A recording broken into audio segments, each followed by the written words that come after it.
Ya, terima kasih pemirsa, Anda tetap bersama kami di Kiswah, kajian Islam Ahlus Sunnah wal Jamaah bersama Kiai Misbah.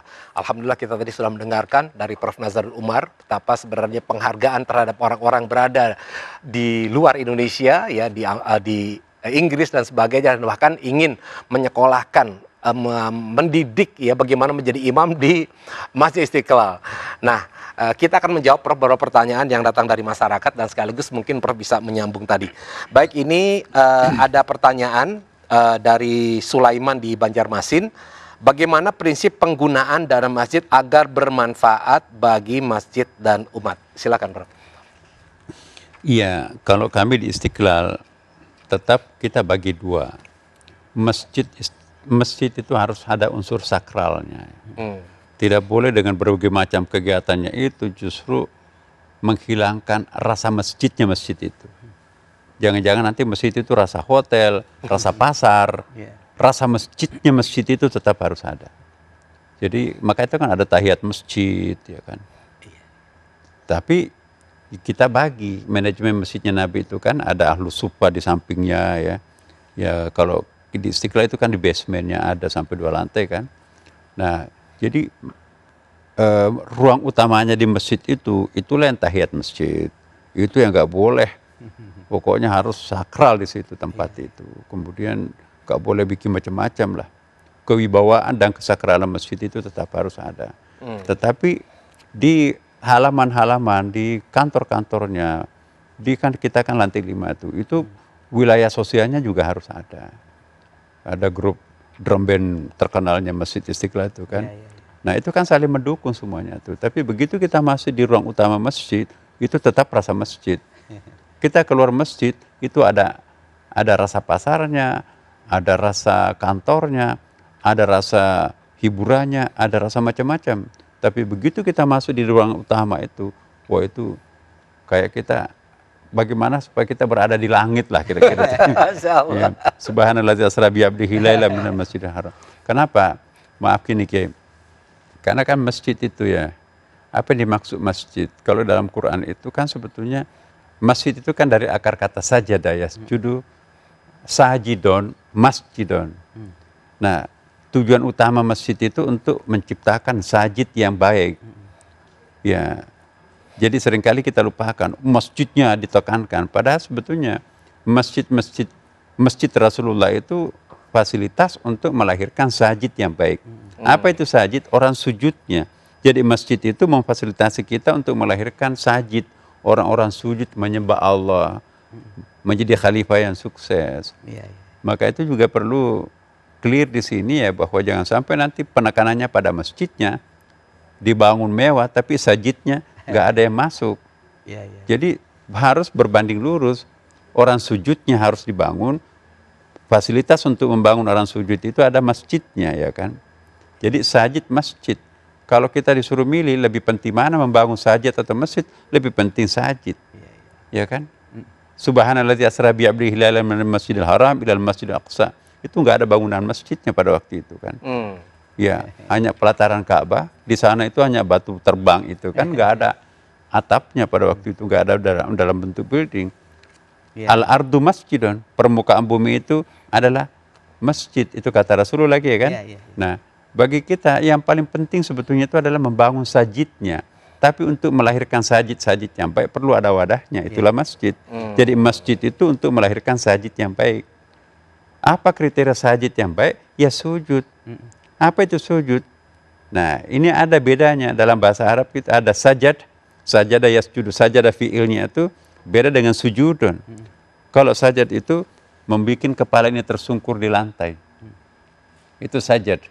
Nanti bisa disebut sujud kalau isi kepalanya pun juga tersungkur di hadapan Allah. Masya Allah. Jadi kalau hanya kepalanya yang tunduk, isi kepalanya ke mall, itu bukan sujud, itu hanya sajad.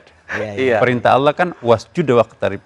Sujud dan mendekatkan diri kepada Allah. Nah kalau hanya itu olahraga itu. Baik, Prof. Nah, pemirsa, kalau Anda ingin merasakan ya, tadi kan Prof mengatakan rasanya masjid itu ya rasa bersujud, ya susah untuk dijelaskan. Ya, Anda datang aja langsung ke Istiqlal gitu, Anda langsung bisa merasakan seperti apa. Baik, kemudian ini pertanyaan yang kedua, nanti Kiai bisa langsung dilanjutkan dengan amalan ini. Jadi Prof biasa setiap acara kita selalu ada amalan nih, amalan agar dihindari dari siksa kubur. Nah, pertanyaan kedua adalah bagaimana menyikapi anak-anak yang rajin ke masjid tapi suka berisik di dalamnya? Silakan, Ki. Baik, terima kasih izin Pak Kiai Nazar.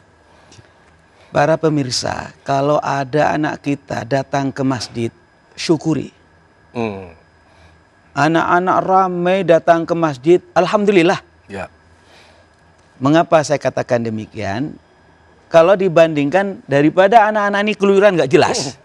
Masuk ke masjid, alhamdulillah. Hanya persoalannya tadi berisiknya itu. Berisiknya namanya anak-anak ya berisik. Ya. Karena itu saya sarankan kepada petugas pengurus masjid bagaimana memfasilitasi agar anak-anak ini merasa nyaman.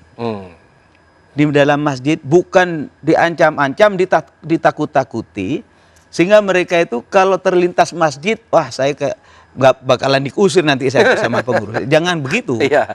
Sehingga apa yang dikatakan oleh Pak Kiai Nazar tadi, bagaimana memfungsikan masjid sebagai tempat sujud yang nyaman. Ya. Dan itu dimulai dari anak-anak sebagai generasi yang akan melanjutkan kepemimpinan orang-orang yang sudah sepuh ini. Dalam hal ini saya tetap ingin menekankan, tetap syukuri. Kalau perlu, dorong sekiranya anak-anak itu senang ke masjid. Hanya persoalan ramainya ini, ya harus ditertibkan tentu. Dengan cara sebaik-baiknya. Itu. Jangan sampai kemudian mereka diusir, akhirnya mereka nggak kerasan ke masjid, justru kerasan di jalanan. Baik. Itu Mas Agus. Nah, silakan Kiai dilanjutkan dengan amalan kita ini agar dihindari dari siksa kubur. Terima kasih Kiai Nazar, izin. Ini karena sudah punya tradisi di acara kita ini, selalu di segmen ketiga ada bagaimana memberikan amalan ya. Amalan agar kita ini diselamatkan dari siksa kubur. Banyak ya. Tapi secara khusus saya sarankan kepada para pemirsa di rumah untuk istiqomah membaca surat Tabarok. Surat Al-Mulk. Surat Al-Mulk. Di mana di sana ada 30 ayat, Tabarakalladzi biyadihil mulku wa huwa ala kulli syai'in qadir sampai selesai. Kalau bisa hafalkan. Ya. Karena apa? Surat Al-Mulk ini tunji qari'aha min adzabil qabri. Dapat menyelamatkan pembacanya dari azab kubur. Jadi kalau Mas Agus mau digebukin sama malaikat ya, besok ada yang nangkis Mas Agus. Masya Jangan Allah. dipukulin Mas Agus ini. Dulu dia ahli tabarok, dia ahli muluk, ada pembelanya. Lah itu, karena itu para jemaah sekalian, Bapak dan Ibu, ayo hafalkan surat Tabarok. Ya. Karena surat Tabarok ini disebut surat munjiat, surat yang menyelamatkan. Kenapa disebut munjiat? Tunji qari'aha min adzabil qabri, dapat menyelamatkan pembacanya dari azab kubur. Iya, baik. Nah, ini kembali lagi ke Prof. Prof, barangkali dari perbincangan kita tadi bisa ditarik beberapa hal penting, fungsi-fungsi apa saja sebenarnya yang perlu untuk dijalankan masjid di Indonesia. Karena kan kita sangat bervariasi dengan kondisi juga yang sosial ekonomi yang juga berbeda-beda. Nah, kira-kira apa sih yang harus dimiliki? Ya, pertama saya sangat sependapat dengan Pak Kiai. Bahwa tentang anak-anak tadi itu kan ada qaul Kiai ya, bahwa sautul walad itu doa, suara teriakan anak-anak itu doa. Jadi yang jadi masalah itu kalau orang tuanya yang teriak-teriak. Kalau anak-anak teriak-teriak, bukan anak-anak kalau nggak teriak-teriak. Ya.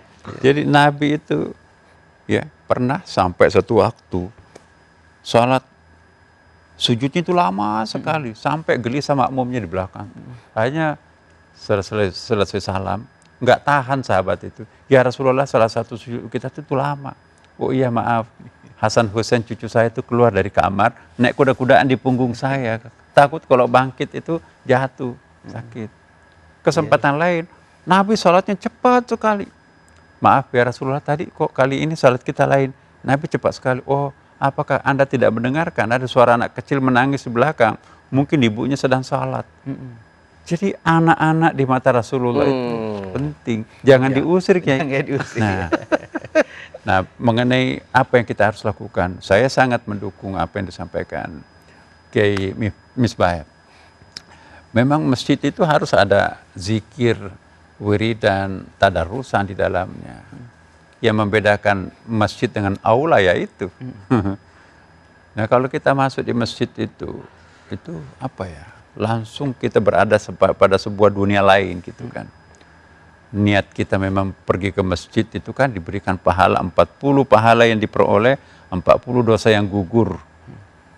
Masuk ke masjid, tahiyat masjid, Masya Allah. Masjid itu kan ya rumah Allah kan, Baitullah. Nah, jadi begitu kita datang ke masjid, apa ya, seperti separuh persoalan berat itu sudah mulai terkikis ya. Terkikis. Ya, jadi masjid itu kan watakunul jibalu kal ihnil manfush. Maka jadilah gunung-gunung yang bertengger di pundak itu berterbangan di dalam bagaikan kapas gitu kan. Jadi seberat apapun persoalannya, datanglah ke masjid. Jangan datang ke nightclub. Itu tambah berat itu persoalan. Nah, itu kan tempat untuk menyelesaikan persoalan itu adalah di masjid.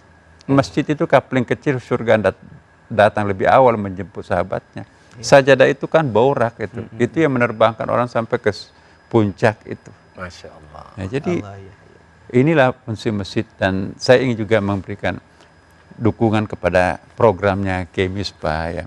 Saya tahu beliau ini Masya Allah banyak sekali masjidnya ya. Jadi di copy paste oleh masjid-masjid yang lain. Jadi saya mohon para masyarakat kita nanti kalau ingin membangun masjid, ya kira-kira masjid itu seperti apa, bagaimana fungsinya, konsultan masjid beliau ini.